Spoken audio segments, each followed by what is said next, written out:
selamat datang di Poru Podcast Seru dengan saya Lady Ismatul Hasanah, dan kali ini kita kedatangan partner diskusi seru yaitu Raffi Waskita. Halo, perkenalkan nama saya Raffi Waskita dan halo semua pendengar, senang bisa ngobrol lagi.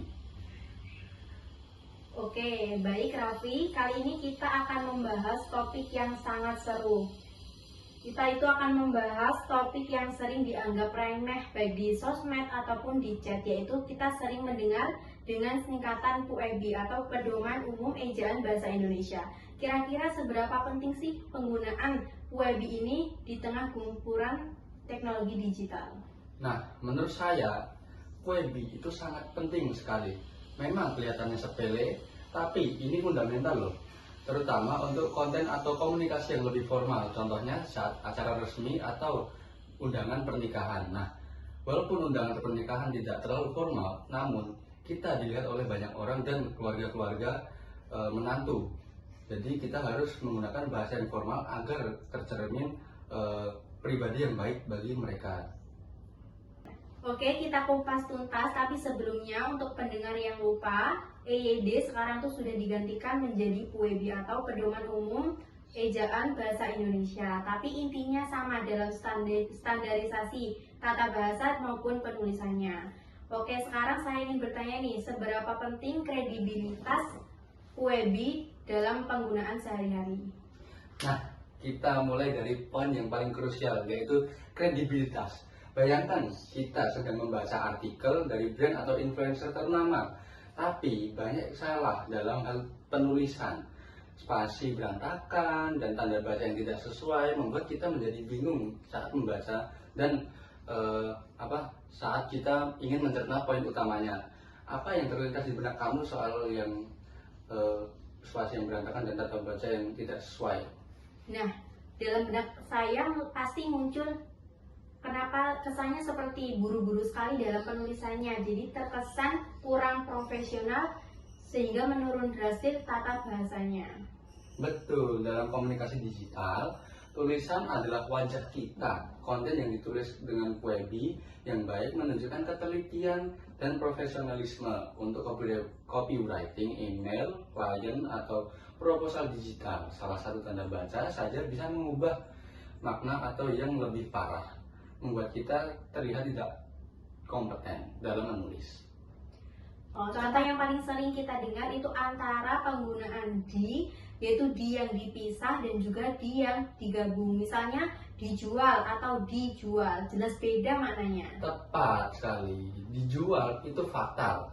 PUEB membantu menghilangkan ambiguitas. Selain itu, penggunaan huruf kapital yang benar. Misalnya pada judul atau awal kalimat juga serta visual membuat teks lebih nyaman dibaca. Oke, selain kredibilitas, bukankah PUEB ini justru membuat komunikasi digital jadi lebih efisien? Maksudnya, kita tidak perlu membuang-buang waktu untuk menebak maksud dari singkatan yang aneh-aneh. Benar, PUEB itu adalah kode etik bahasa yang disepakati bersama. Ketika semua orang menggunakannya, pesan akan tersampaikan dengan cepat, tepat, dan tanpa salah tafsir. Coba kita bandingkan dua kalimat ini. Anda tidak dapat menggunakan fasilitas ini jika Anda tidak mematuhi peraturan. Dan nggak bisa pakai fasilitas ini kalau nggak nurut aturan. Nah, beda kan pasti?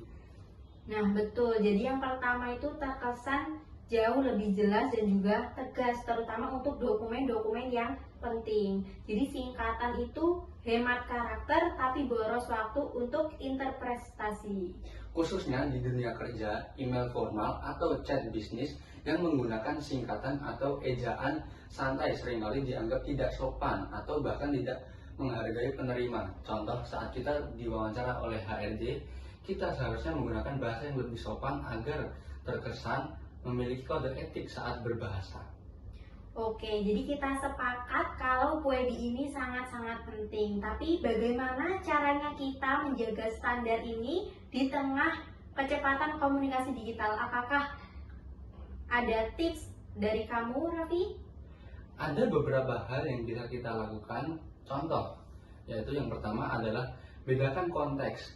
di WhatsApp dengan teman dekat. Silahkan pakai singkatan, tapi website atau email kerja wajib menggunakan Puebi. Oke, jadi itu penting. Konteks is king. Jadi konteks itu adalah raja. Kalau misalkan posting jualan atau informasi publik itu usahakan menggunakan runtutan tata bahasa dan penulisan yang sesuai dengan Puebi agar mudah dimengerti.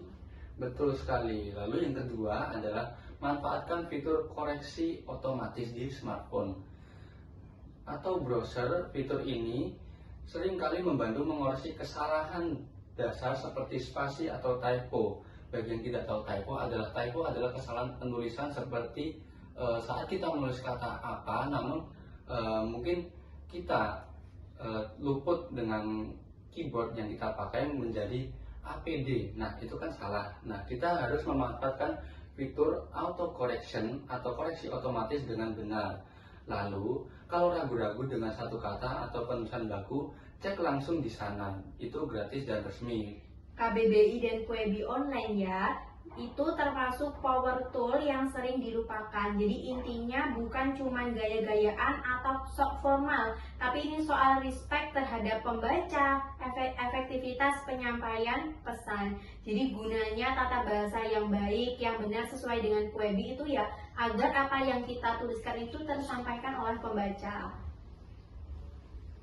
Lalu ada pesan utama untuk kita. Ejaan yang benar, entah itu EYD atau Puebi, adalah jembatan komunikasi digital yang paling kokoh, dan jangan biarkan typo mengorbankan kredibilitas dan kejelasan pesan Anda. Mulai dari sekarang, yuk biasakan menulis yang benar bahkan di status sosial media. Setuju, jadi Puebi itu investasi kecil untuk dampak yang besar dalam membangun citra digital kita. Jadi pentingnya penggunaan Puebi di masa digital sekarang, kita usahakan, kita upayakan supaya di era digital yang sekarang ini kita bisa menggunakan ejaan bahasa yang baik dan juga benar. Oke, terima kasih kepada Raffi yang sudah mau menyempatkan waktunya untuk menghadiri podcast kali ini. Sama-sama Lady, senang untuk berbagi dengan Anda tentang informasi soal Puebi ini. Baik Sobat Di kita, sampai jumpa lagi.